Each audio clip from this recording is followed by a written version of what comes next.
Hello everyone, आज की इस नए वीडियो में आप सभी का स्वागत है।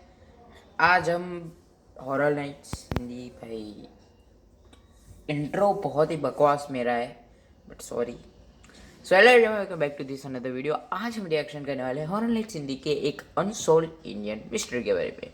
उनकी एक नई वीडियो आई है एंड मैं बहुत ही लेट रिएक्शन कर रहा हूँ। आई नो मुझे पता है, बट मैं क्या करूँ, मेरा होमवर्क था, मुझे सर दुख रहा था भाई, अदर रीज़न की वजह से मैं नहीं बना पाया। बट अभी मैं बनाऊँगा न्यू वीडियो, तो तुम्हें लाइक आ जाएगी फ्राइडे के 9-10 बजे आ जाएगी video.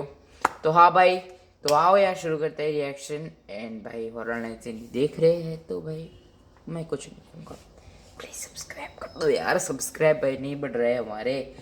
Let's start this reaction. मैं अभी आ चुका हूँ, ओके मैं अभी आ चुका हूँ ऐसे ही। एंड स्टार्ट करते हैं।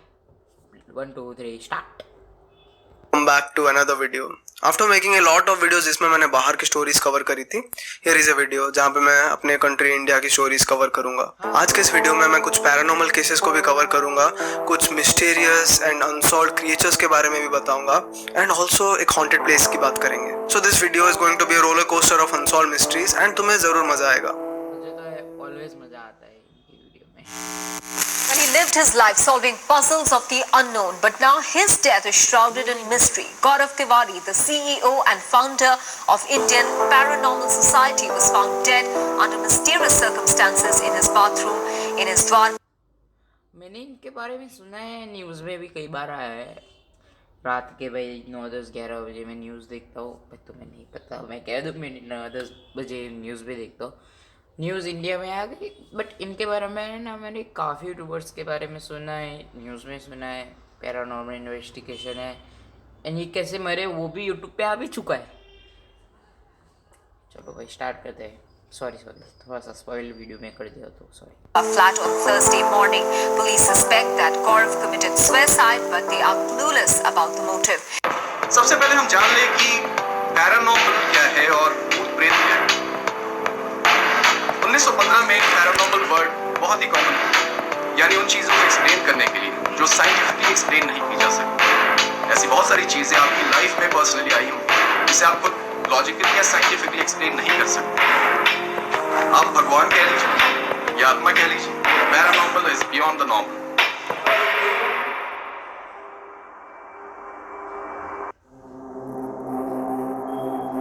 ये स्टोरी इंडिया के one of the best and well known paranormal investigator Gaurav Tiwari की है। जिस समय भूत प्रेत की बातें इंडिया में बस कहानियों में करी जाती थी, उस समय से प्रोफेशनल पैरानॉर्मल इन्वेस्टिगेशन को गौरव तिवारी इंडिया में लेके आ गए थे। पर गौरव तिवारी को हमेशा से इन सब चीजों में इंटरेस्ट नहीं था और ना ही उन्हें इन सब चीजों में बिलीव था। इनफैक्ट तुम्हें शायद पता ना हो, वो एक कॉमर्शियल पायलट बनने की ट्रेनिंग ले रहे थे एंड सक्सेसफुली एक पायलट बनने वाले थे। बट फिर उनके लाइफ में कुछ ऐसे इंसिडेंट्स एंड कुछ ऐसी घटनाएं हुई जिसके बाद इन सब इंसिडेंट्स ने उन्हें मजबूर कर दिया इस बात पे आने के लिए। I was a person who never believed in ghosts and spirits or any existence of paranormal. I was training to become a commercial pilot in 2006 and I was given an apartment by my flight school. But something happened to me. We started witnessing things like poltergeist activity. We started hearing whispers and we could not find anyone there who was doing that. It really challenged my belief system. 2009 में गौरव तिवारी ने Indian paranormal society की स्थापना करी। ये एक ऐसा group था जिसमें गौरव तिवारी और उनके जैसे कुछ और पैरानॉर्मल इन्वेस्टिगेटर्स मिलके सिर्फ इंडिया ही नहीं बल्कि पूरी दुनिया के बहुत सारे अलग अलग एक्टिवली हॉन्टेड प्लेसेस को विजिट करते थे एंड वहाँ अपनी इन्वेस्टिगेशन करके एविडेंसेस कलेक्ट करते थे। Throughout these years of investigation Gaurav ने अपने टीम के साथ मिलकर काफ़ी सारे प्रोफेशनल गैजेट्स और टूल्स का यूज़ करके बहुत ही ठोस एविडेंसेस कलेक्ट भी किए। Sensing he may have caught something during his spirit photography session, Gaurav reviews the results at Surveillance Central. Looks like a humanoid shape. Well, there's someone standing here. Zooming in, they discover someone or something is definitely lurking in the darkness.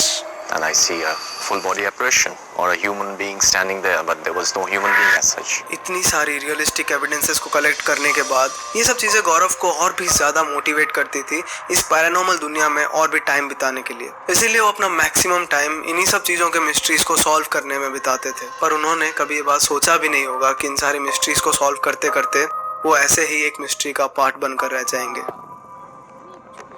बहुत सुना है यार।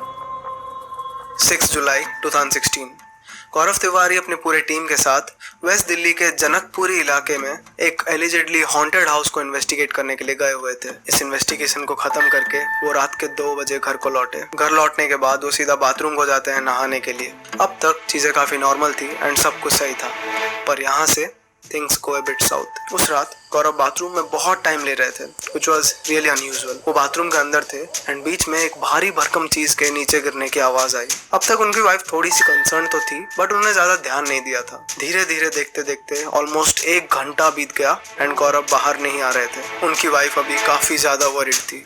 वो जाके bathroom के door पे knock करने लगी। उन्होंने 1 बार नॉक किया, 2 बार नॉक किया, 3 बार नॉक किया, बट कोई रिस्पॉन्स आ ही नहीं रहा था।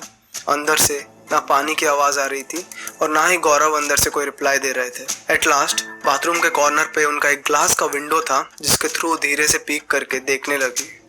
जब उन्होंने पीक करके देखा, she was completely shocked. Why? How? मैं नहीं होगा। Well, he lived his life solving puzzles of the unknown, but now his death is shrouded in mystery. Gaurav Tiwari, the CEO and founder of Indian Paranormal Society, was found dead under mysterious circumstances. Gaurav's body was lying on the bathroom floor. तुरंत investigation के लिए police को बुलाया गया। चारों तरफ खबर फैल गई थी। Indian paranormal investigator Gaurav Tiwari, age 32, was found dead at his Dwarka home on July 7 under curiously mysterious circumstances.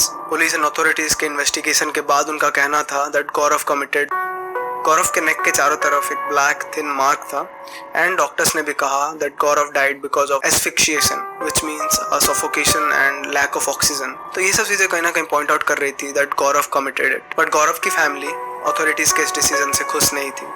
उन्हें पूरा यकीन था कि गौरव ऐसा कभी भी नहीं कर सकते एंड ऑल्सो ऐसा सोचने के पीछे उनके कुछ वैलिड रीजंस भी थे। गौरव के डेथ के कुछ दिनों पहले से गौरव अपने वाइफ को बोला करते थे कि एक नेगेटिव स्पिरिट, एक एविल स्पिरिट उनका पीछा कर रही है और उन तक पहुंचना चाह रही है। ऐसे ही एक दिन डिनर टेबल पे खाते वक्त गौरव ने ऐसे ब्लैक पैच के बारे में बताया था एंड कहा था कि जब कोई एविल स्पिरिट तुम तक पहुंचना चाहती है एंड तुमको हानि पहुंचाना चाहती है तो तुम्हारे शरीर में ऐसे random black patches and scratches, खरोंचे आएंगी। एंड इसीलिए उनका यकीन था कि जो गौरव के नेक के आसपास ब्लैक मार्क था वो भी एक एविल स्पिरिट के वजह से हुआ है। इनफैक्ट एक और डरावनी चीज तो ये थी कि उनके डेथ से जस्ट पहले वो एक हॉन्टेड हाउस में जाकर के इन्वेस्टिगेशन कर रहे थे। तो इन्हीं सारे रीजंस की वजह से उनकी फैमिली कहीं ना कहीं अथॉरिटीज के डिसीजन से कन्विंस नहीं थी एंड उनको लगता था कि गौरव के इस पैरानॉर्मल वर्ल्ड के वजह से, इन सारी वर्ल्ड में इन्वॉल्वमेंट के वजह से कहीं ना कुछ इम्पैक्ट पड़ा है उन पर। इवन प्रोफेशनल पैरानॉर्मल इन्वेस्टिगेटर्स का भी कहना है sometimes spirits leave negative impact in your home if they are disturbed। And शायद गौरव ने अपने किसी इन्वेस्टिगेशन के दौरान ऐसे ही किसी नेगेटिव या फिर एविल स्पिरिट को जाने अनजाने ना चाहते हुए भी डिस्टर्ब कर दिया होगा एंड शायद इसी वजह से ये चीज इतने मिस्टीरियसली और इतने सडनली एक रात हो गई। क्या भूत सही में होते हैं? जी हाँ, सच जान के आपको बुरा लगे या अच्छा लगे, लेकिन सच्चाई यही कि होते हैं। चाहे भूत इंसान की दिमागी बीमारी हो या भूत सही में किसी की आत्मा हो, लेकिन भूत तो होते हैं। गौरव तिवारी वॉज ए बिलीवर। वो इन सब चीज़ों में मानते थे, तो कहीं ना कहीं डायरेक्टली या फिर इनडायरेक्टली उनके मेंटल को तो ये सब चीज़ें अफेक्ट करती ही होंगी और शायद उसका लिंक भी हो सकता है गौरव तिवारी के डेथ के पीछे। मैं बस तुम्हें पॉसिबिलिटीज एंड थियरीज बता रहा हूँ, बट इसका ये मतलब नहीं कि मैं इन्हीं सब चीज़ों को फोर्सफुली तुम्हें मानने के लिए कह रहा हूँ। इट्स अप टू यू कि तुम किस चीज़ पे मानते हो एंड काफ़ी ज़्यादा पॉसिबल है कि शायद वो किसी हार्ड टाइम से गुजर रहे हो जिस वजह से उन्होंने वैसा किया हो एंड किसी भी स्पिरिट का इन्वॉल्वमेंट हो ही ना। So there is no disrespect here. ये बस थियरीज हैं जो मैं तुम्हें बता रहा हूँ।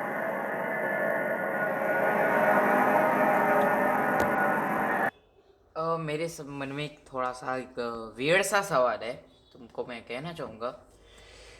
उनके पीछे एक ऐसी आत्मा उनके पीछे थी जो उनको मारने के नहीं बल्कि उनको परेशान किया होगा लाइक गौरव तिवारी ने, तो वो थोड़ी सी आत्मा गुस्सा हो गई एंड उनको ख़त्म कर दिया। आई एम सॉरी, एक सिर्फ थियरी है, मैं सॉरी बहुत सा वियर्ड सवाल है एंड भाई मैं सिर्फ थ्योरी लगा रहा हूँ भाई, कंफर्मेशन तो भाई अभी भी मुझे नहीं पता। आई एम सॉरी, आगे बढ़ते हैं हम।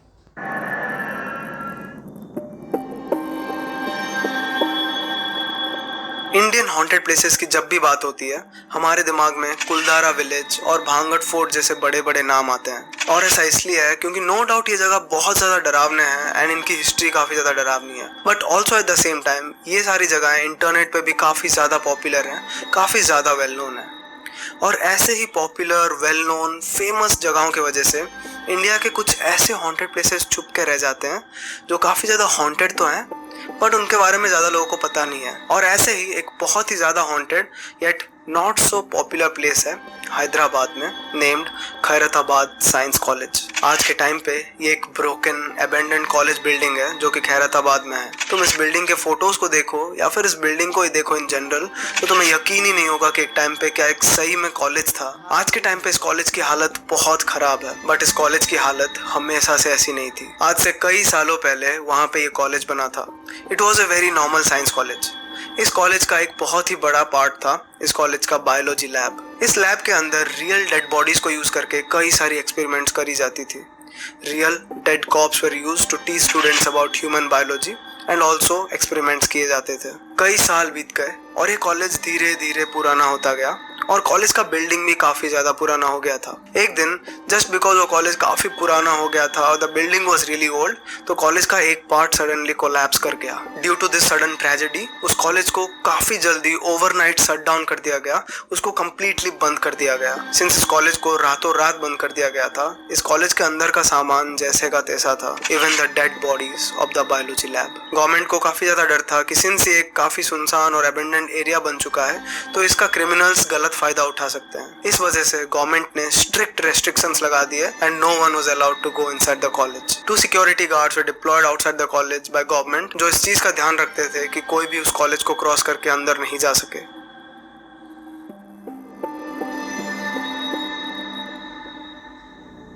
एक दिन उन दोनों गार्ड्स में से एक गार्ड को कॉलेज के अंदर से एक छोटे लड़की की चिल्लाने की और रोने की आवाजें आती है। गार्ड काफी ज्यादा शॉक हो जाता है कि आखिर कॉलेज के अंदर कौन फंस गया है और किसको मदद की जरूरत है। तुरंत ही वो मदद करने के लिए कॉलेज के अंदर भाग के जाता है। वो मदद करने के लिए अंदर चला तो जाता है पर वापस नहीं आता। अगले दिन जब इन्वेस्टिगेशन करा जाता है तो सिक्योरिटी गार्ड की डेड बॉडी मिलती है। जब दूसरे गार्ड से पुलिस ने थोड़ी पूछताछ करी तो कई चीजें बाहर आई। उस गार्ड ने बताया कि ये कॉलेज काफी अजीब है। इस कॉलेज के अंदर हर रात काफी स्ट्रेंज एक्टिविटीज होती है। उन्हें रातों में कभी कभार अजीब आवाजें सुनाई देती थी।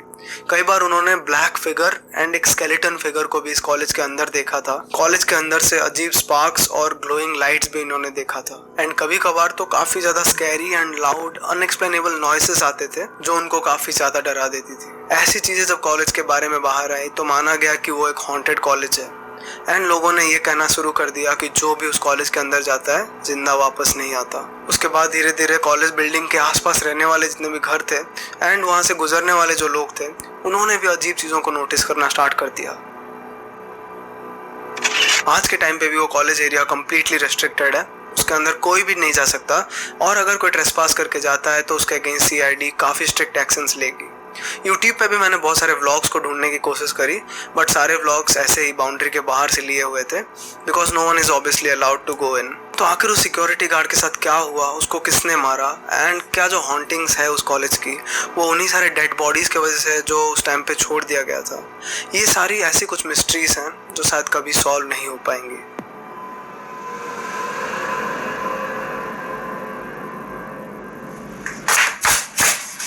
हाय एवरीवन, सॉरी टू डिस्टर्ब बीच में बट अभी वीडियो ऑलमोस्ट आधी कंप्लीट हो चुकी है एंड अगर अब तक तुम्हें कंटेंट अच्छा लग रहा है, ठीक ठाक है video, then please consider subscribing क्योंकि मुझे एक इम्पॉसिबल से टारगेट हिट करना है of completing 200K subscribers before January. I know impossible sound कर रहा है बट पॉसिबल शायद हो सके, सो प्लीज ट्राई करना, डू सब्सक्राइब और मैं चलता हूँ, बाय। ओके, मैं मे भी पॉसिबल होगा तो मैं 20 Before I go into this topic, let me tell you something about Chupacabra. Orissa में एक्चुअली हमारे हॉरलाइट सिंधी रहते हैं एंड मैं उनका असली नाम नहीं जानता, बट वो उड़ीसा में ही रहते हैं। उनको कुछ ज़्यादा इन चुप्पी पता होगा उनको कुछ उनके बारे में।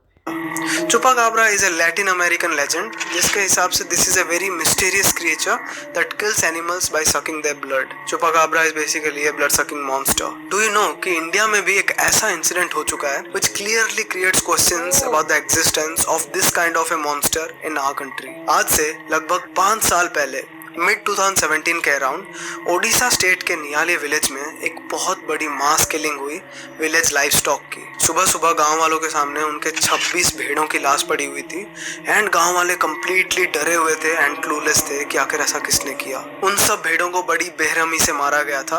किसी के गले पे चोट थी, किसी के पेट को काट के मारा गया था, बट किसी को भी खाया नहीं गया था, उनको बस मार के छोड़ दिया गया था। जैसे ही गांव में सबको इस बारे में पता चला तो गांव वालों के अंदर डर फैल गया। तुरंत ही गांव वालों ने अथॉरिटीज को कांटेक्ट किया एंड इन्वेस्टिगेशन के लिए बुलाया। इवन ऑफिसर्स भी इस न्यूज से दंग रह गए थे क्योंकि उस दिन से पहले ऐसा कहीं पर भी कभी नहीं हुआ था। While the investigation was going on, the mysterious creature continued its murder. हर सुबह गांव वालों को कभी 3 भेड़ मरे हुए मिलते थे, कभी 4। देखते देखते अप्रैल से जून 2017 के बीच 150 से 200 भेड़ों की मौत हो चुकी थी और अब तक कोई खबर नहीं था कि आखिर ऐसा कौन कर रहा है। ये मिस्टीरियस क्रिएचर उन भेड़ों को मार तो देता था पर उनको खाता नहीं था। ये क्रिएचर बस उनका खून चूस के उन्हें छोड़ के चला जाता था। ऐसी डेंजरस एंड अजीब हॉन्टिंग गांव वालों ने पहले कभी नहीं देखी थी। जल्द ही ये न्यूज सिर्फ स्टेट ही नहीं बल्कि पूरे नेशनल मीडिया तक पहुंच गया of a mysterious creature mass killing the sheep. While everyone in the Niali village was already scared of the creature, social media पे एक पिक्चर वायरल होने लगी थी। This somewhat looked like a goat man and social media पे किसी ने इस picture को पोस्ट करके कहा कि उसने पिछली रात उस क्रिएचर को अपने कैमरा में कैप्चर किया है। This was a really scary looking creature. ये चीज तो क्लियर था कि ये एक फेक इमेज था, किसी इंसान ने इंटरनेट से डाउनलोड करके इसको अपलोड कर दिया था, पर इस इमेज ने गांव वालों के बीच काफी ज्यादा डर बढ़ा दिया था। अब ये केस काफी ज्यादा सीरियस हो चुका था। अब अथॉरिटीज और शांत नहीं बैठ सकती थी, इसलिए पूरा फॉरेस्ट डिपार्टमेंट एंड अथॉरिटीज मिलके इस केस को अभी सीरियसली लेने लगे थे। उन लोगों ने नाइट पेट्रोलिंग करी, काफी स्ट्रिक्ट सर्चिंग करी एंड कई रातों तक ध्यान से ढूंढने के बाद उनके हाथ में वो क्रिएचर आ ही गया। अथॉरिटीज के हिसाब से दिस वाज द क्रिएचर जो उन सारे भेड़ों को मार रहा था। Yes, this was the Indian wolf and this creature was a killer of more than 200 sheeps in the village. But एक सेकंड, क्या ये केस इतना ज्यादा सिंपल था? क्या ये केस सच में सॉल्व हो चुका था? ऑल्दो अथॉरिटीज ने कहा कि वो कोई मिस्टीरियस क्रिएचर नहीं है और उन्होंने शीप्स के किलर को पकड़ लिया है, बट गांव वाले इस चीज को मानने के लिए तैयार नहीं थे। आधे गांव वाले अथॉरिटीज पे बिलीव कर रहे थे, बट ऐसे भी कई सारे गांव वाले थे जिनका कुछ और ही कहना था। उनके दिमाग में अभी एक डाउट था कि क्या एक उल्फ गांव के अंदर आने की हिम्मत करके एक ही रातों रात 20-25 शीप्स को एक साथ मार के भाग सकता है। और उनके इस डाउट के पीछे काफी लॉजिकल रीजंस भी थे। अथॉरिटीज ने तो बोल दिया कि एक उल्फ ने इसको मारा है, पर अब तक एक कैम रिकॉर्डेड फुटेज नहीं था जो ये प्रूव कर सके कि वही किलर है। अब तक अथॉरिटीज का वो बस एक एजम्पशन था कि शायद उसी ने शीप्स को मारा है। ऑल्सो नियाली विलेज एक काफी फॉरेस्टेड एरिया है और उस एरिया में हाइनास, उल्फ जैसे एनिमल्स कई सालों से रहते आ रहे हैं। It was like a place for these animals जो सालों से वहाँ पे रहते आ रहे थे एंड वहाँ पाए जाते थे। जब इतने सालों से कुछ भी नहीं हो रहा था तो सडनली ऐसे किलिंग कैसे स्टार्ट हो सकती है? एक उल्फ आकर के गांव के अंदर घुस करके सडनली 200 से भी ज्यादा शीप्स को कैसे मार सकता है? एंड ऑल्सो गांव वालों के इतने ज्यादा कंसर्न के बाद भी इतने लार्ज नंबर में किलिंग हो रहे थे एंड ये चीज कहीं ना कहीं मजबूर कर रहा था लोगों को सोचने के लिए कि सिर्फ एक उल्फ ऐसा नहीं कर सकता। एक तरफ अथॉरिटीज का एजम्पशन था कि एक उल्फ ने ही सारे शीप्स को मारा है और दूसरी तरफ गांव वालों का डर था कि शायद कोई मिस्टीरियस एलियन क्रिएचर है जिसने ये सब चीजें करी हैं। और इन सारे डाउट्स के बीच आज भी ये एक मिस्ट्री बन के रह गया है कि आखिर कौन सा। अब मेरे पास इसके पास थोड़ी सी छोटी थियोरी है एंड प्लीज थोड़े से लाइक गुस्सा मत हो जाना। कोई राक्षस होगा या ब्रह्म राक्षस, I'm just theory, okay? भाई कोई ऐसा तो मैं कह नहीं रहा हूँ, बट थोड़ी सी वियर्ड है ये बात है, थोड़ी सी वियर्ड है। क्रिएचर था जिसने नियाली विलेज में इतनी बड़ी मास किलिंग करी थी। ऑलमोस्ट 200 से भी ज्यादा लाइव स्टॉक और शीप्स को मार दिया था। ऑल्सो मैंने अभी जो 2 केसेस प्रेजेंट करे of Khairatabad science college and Odisha Niali village, ये दोनों केसेस को मेरे 2 सब्सक्राइबर्स ने मुझे सजेस्ट किया था. So shout out to Monostain and Hacker for suggesting me these 2 topics respectively. मैं डिस्कॉर्ड में तो नहीं हूँ वैसे. वेस्ट बंगाल के सुंदरबन के जितने भी दलदली और पानी के इलाके हैं, उन इलाकों में मछुआरे हर रात फिशिंग करने के लिए जाते हैं. वो उन सब का एक बहुत ही बड़ा जगह है जहाँ पे 10 लाख से भी ज्यादा मछुआरे वहाँ आसपास रहते हैं एंड उस जगह को अपना फिशिंग स्पॉट मानते हैं. पर उन्हीं इलाकों में जब मछुआरे रात के समय पे फिशिंग करने के लिए जाते हैं तो पानी के सतह पर एक मिस्टीरियस फ्लोटिंग लाइट को देखते हैं. उस लाइट के पीछे का क्या सोर्स है वो आज तक किसी को पता तो नहीं चला है, पर वहाँ के लोकल्स उसको आलया घोस्ट लाइट्स कहते हैं. ये कुछ बड़े गोल आकार के लाइट्स हैं जो पानी के सतह पर उड़ते रहते हैं. और इन लाइट्स की सबसे डरावनी चीज ये है कि इन लाइट्स की वजह से कई सारे मछुआरों की डेथ हो चुकी है. जब मछुआरों को ये लाइट दिखती है और मछुआरे इस लाइट को फॉलो करते हैं तो यूजुअली वो मिसिंग हो जाते हैं या फिर पानी में डूब कर मर जाते हैं. अगले दिन उनकी बॉडी तैरते हुए शोर तक आती है. कई बार कई सारे मछुआरे इन्हीं लाइट्स की वजह से उन दलदली इलाकों में भटक जाते हैं. इन घोस्ट लाइट्स का उस एरिया में दिखना ये कोई अर्बन लेजेंड, कोई मिथ, कोई छोटी मोटी झूठी कहानी नहीं है. It's a real thing. और ये बस ऐसे वेस्ट बंगाल में नहीं होता, पूरे दुनिया भर के अलग अलग कंट्रीज में ऐसे ही घोस्ट लाइट्स को देखा गया है. हाँ, हर कंट्री में अलग तरह से दिखते हैं, उनका अलग नाम दिया गया है, पर हर जगह पे ऐसे घोस्ट लाइट्स को स्पॉट किया गया है. मैं अभी रिसेंटली रिसर्च के टाइम पे नॉर्थ कैरोलिना का एक डॉक्यूमेंट्री देख रहा था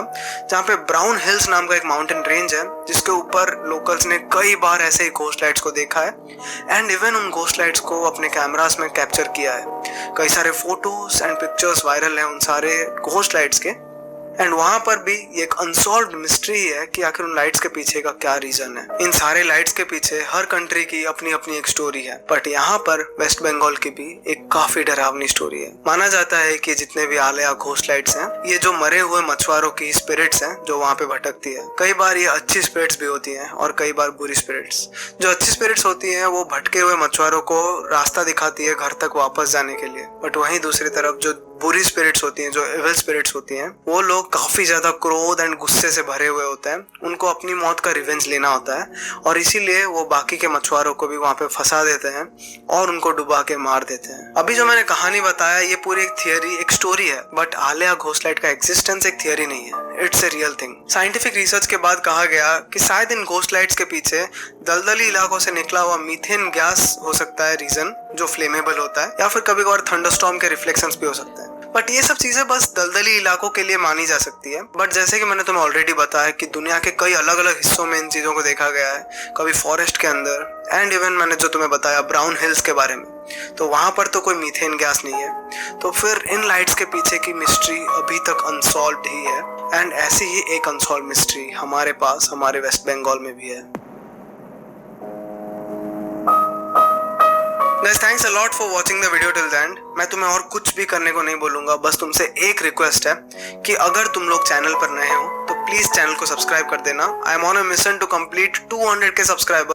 हाँ भाई, मैं तो भाई कोशिश ही कर रहा हूँ भाई अपने बने तब तक मैं ज़्यादा से ज़्यादा दोस्त, फ्रेंड्स, फैमिली सबको सजेस्ट करता हूँ आपका वीडियो.